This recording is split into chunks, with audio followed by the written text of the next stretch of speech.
వర్గాల హక్కులు కాపాడే రాజ్యం రావాలంటే అది కాంగ్రెస్ తోనే సాధ్యమని మంత్రి సీతక్క అన్నారు. రాహుల్ గాంధీని భావి భారత ప్రధానిని చేస్తేనే అన్ని వర్గాల సమస్యలు పరిష్కారం అవుతాయని పేర్కొన్నారు. ఆదిలాబాద్ జిల్లా కేంద్రంలోని ఓ ప్రైవేటు ఫంక్షన్ హాల్లో ఆదిలాబాద్ అసెంబ్లీ ఇన్ఛార్జ్ కంది శ్రీనివాసరెడ్డి అధ్యక్షతన జరిగిన కాంగ్రెస్ పార్లమెంట్ స్థాయి సన్నాహక సమావేశానికి ఖానాపూర్ ఎమ్మెల్యే వెడ్మ బొజ్జు, ఆదిలాబాద్ పార్లమెంట్ అభ్యర్థి ఆత్రం సుగ్గినతో కలిసి ముఖ్య అతిథిగా హాజరయ్యారు. లోక్సభ ఎన్నికల్లో అనుసరించాల్సిన వ్యూహాలపై పార్టీ శ్రేణులకు వారు దిశానిర్దేశం చేశారు. రేవంత్ రెడ్డి నాయకత్వంలో రాహుల్ గాంధీని ప్రధానిని చేయడమే లక్ష్యంగా అందరూ ఏకతాటిగా పైకీర్చి బేషాలుబులు వీడి అభ్యర్థుల గెలుపు కోసం కృషి చేయాలని పిలుపునిచ్చారు. త్యాగాల కుటుంబం గాంధీ కుటుంబం అన్నారు. పేదలు బడుగు బలహీన వర్గాలకు పదవులు కట్టబెట్టిన త్యాగమూర్తులని గుర్తు చేశారు. ఎంపీ అభ్యర్థి ఆత్రం సుగుణ మాట్లాడుతూ పేదింటి ఆడబిడ్డనైన తనకు కాంగ్రెస్ పార్టీ టికెట్ కేటాయించిందని, వారి నమ్మకాన్ని వమ్ము చేయకుండా చూసుకుంటానని, భారీ మెజార్టీతో గెలిపించి లోక్సభకు పంపాలని కోరారు. బీజేపీ బీఆర్ఎస్ ఏనాడైనా గిరిజన ఆడబిడ్డకు టికెట్ ఇచ్చిన చరిత్ర లేదని గుర్తు చేశారు. ఆదివాసీ గిరిజన పేదింటి బిడ్డగా మీ ఆడపడుచుగా వేడుకుంటున్నానని, తనను అత్యధిక మెజార్టీతో గెలిపించాలని అభ్యర్థించారు. అందరి సహాయ సహకారాలతో గెలుపొందితే చట్టసభలకు వెళ్లి పేదల సమస్యలపై, ఆదివాసీ గిరిజనుల సమస్యలపై గలమెత్తుతానని, తన వాణి వినిపిస్తానని తెలిపారు. ఇప్పుడే మన సీనన్న చెప్పినట్టుగా నిజంగానే ఒక రాజ్యాంగబద్ధంగా ఈ రాజ్యం నడవాలి అంటే కాంగ్రెస్ పార్టీతోటే సాధ్యం. బడుగుల పార్టీ ఏదంటే కాంగ్రెస్ పార్టీ, బలహీన పార్టీ ఏదంటే కాంగ్రెస్ పార్టీ.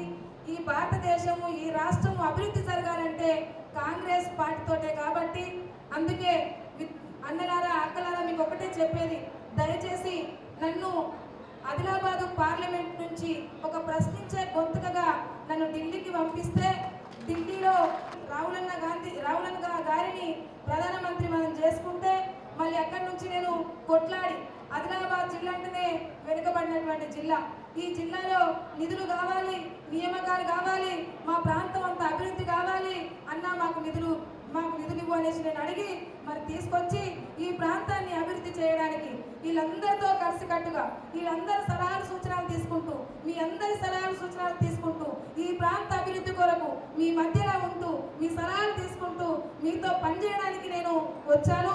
మరి ఇదే విధంగా నిజంగా నేను కాంగ్రెస్ జాతీయ కుటుంబానికి, రాష్ట్రీయ కుటుంబానికి నేను చేతులెత్తి నమస్కరిస్తున్నా.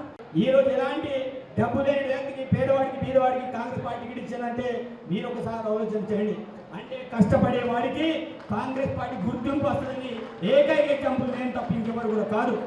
ఎందుకంటే ఆ 2 సంవత్సరాలు నిద్రపోకుండా కాంగ్రెస్ పార్టీ గెలిపే లక్ష్యంగా ఎవరికి టికెట్ ఇచ్చినా నేను పని చేస్తానని జంగుబాయి మీద ఆనాడు ప్రమాణం చేసి అదే ముఖ్యమంత్రి ధైర్యంతో ఆ నియోజకవర్గంలో కష్టపడ్డా. కాబట్టి కష్టపడిన కష్టానికి ఇతనైతే మనకి ఎమ్మెల్యే అయితే ఇతనైతే గెలుస్తాడని రేవంత్ నన్ను ఆశీర్వదించి టికెట్ ఇప్పిస్తే, ఈ రోజు ఆ ప్రాంతవాసులందరూ కూడా నన్ను ఆశీర్వదిస్తే ఆ ప్రాంతంలో నేను ఎమ్మెల్యేగా గెలవడం అనేది జరిగింది.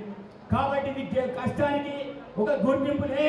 కాబట్టి సోదరులారా, మిమ్మల్ని కూడా కోరుకునేది ఒకటే, రేపుకై మీరు మార్కెట్ కమిటీ చైర్మన్ కావాలన్నా, మీరు ఎంపీటీసీ కావాలన్నా, సర్పంచ్ కావాలన్నా, ఈ రోజు మీ బూత్లలో, మీ యొక్క జీపీలలో, మండల స్థాయిలలో మీరు ఓటు శాతం పెంచండి. తప్పకుండా ఎంపీపీలు మీరే, జడ్పీటీసీలు మీరే, నామినేట్ పదవుల్లో మీరే.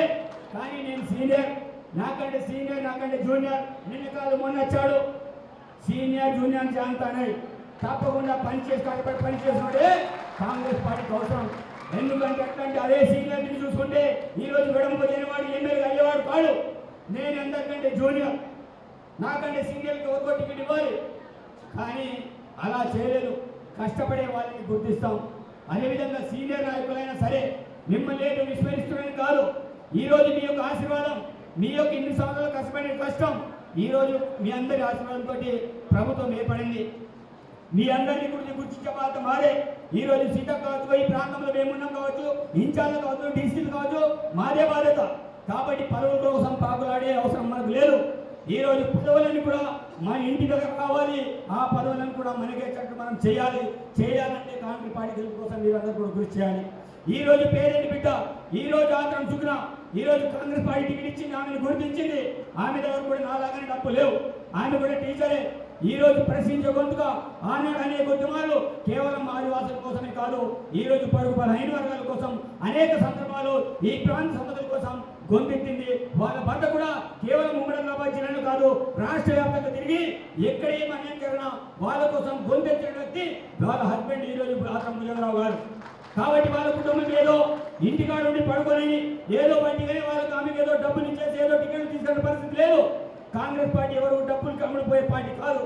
ఈ రోజు ఎవరో డబ్బులు ఇస్తే టికెట్ ఇచ్చే పరిస్థితి లేదు. కాబట్టి ఈ రోజు ఆమెకు టికెట్ వచ్చిందంటే ఈ రోజు ఇక్కడ గెలుపు దిశగా ఆయన ఉంటేది తప్పకుండా గెలుస్తుంది ఆలోచనతో సర్వేలు చేసి అన్ని రకాలుగా చూసి సామాజిక న్యాయ కోణంలో ఈ రోజు టికెట్ ఇవ్వడం అనేది జరిగింది. కానీ కొంతమంది మూర్ఖులు ప్రచారం చేస్తున్నారు, అదే సుఖరేఖ గెలిస్తే ప్రమాదం, లేకపోతే ఈ ప్రాంతంలో ప్రమాదం, లేకపోతే చాలా రకాల ఇబ్బందులు చేస్తుంది, సుఖనక్ తోటి మనకు ప్రమాదం ఉందని ఎవరు కూడా భయపడాల్సిన అవసరం లేదు. ఆనాడు కూడా నేను కూడా అదే రకంగా ప్రచారం చేశారు. నా ప్రాంతంలో రాత్రి రమేష్ అరవింద్ ఆ ప్రాంత ఎమ్మెల్యే అభ్యర్థులు అనేక రకాల ప్రయత్నం చేశారు. కానీ నేను ఒకటే చెప్పిన, ఈ రోజు నేను ఎవరికి వ్యతిరేకం కాదు, నేను అందరి వాడిని అని ఆ రోజు మాట ఇచ్చిన, ఈ రోజు సుఖనక్క కూడా మాటిస్తుంది. తప్పకుండా మాట కడుపునుండేది మీ అందరి సంక్షేమం కోసం ఆమె పాటుపడుతుంది. ఇప్పటి వరకు కోసం ఈ ప్రాంతం కోసం ఎవరు కూడా మాట్లాడలే. ఈ ప్రాంత ఎమ్మెల్యేలు ఉమ్మడి ఆదిలాబాద్ జిల్లా గురించి ఎవరు కూడా మాట్లాడలే. ఈ ప్రాంత సంబంధించి జోగురామయ్య గారు ఈ ప్రాంత డెవలప్మెంట్స్ కోసం మాట్లాడే ఎప్పుడు కూడా అసెంబ్లీకి పోయా పిల్లిలాగా కూర్చున్నాం తప్ప ఈ ప్రాంత సమయం కోసం ఉమ్మడి ఆదిలాబాద్ జిల్లా గురించి ఎవరు కూడా గొంతు విప్పలే. ఆలోచన చేయండి. వెనుకబడిన జిల్లా ప్రతిసారి మాటలు మాట్లాడుతున్నారు. కానీ వెనుకబడి జిల్లాని ఈ ప్రాంత వాసులు ఎమ్మెల్యే కదండి, ఈ ప్రాంతాన్ని ఏం చేశారు ఒకసారి ఆలోచన చేయండి. విద్యాపరంగా డెవలప్మెంట్ చేశారా? వైద్యపరంగా డెవలప్మెంట్ చేశారా? వ్యవసాయ పరంగా డెవలప్మెంట్ చేశారా? ఏమి చేయలే. కేవలం సంపాదన మీద పడరు తప్ప ఈ ప్రాంతాన్ని పూర్తి స్థాయిలో విస్మరించారు.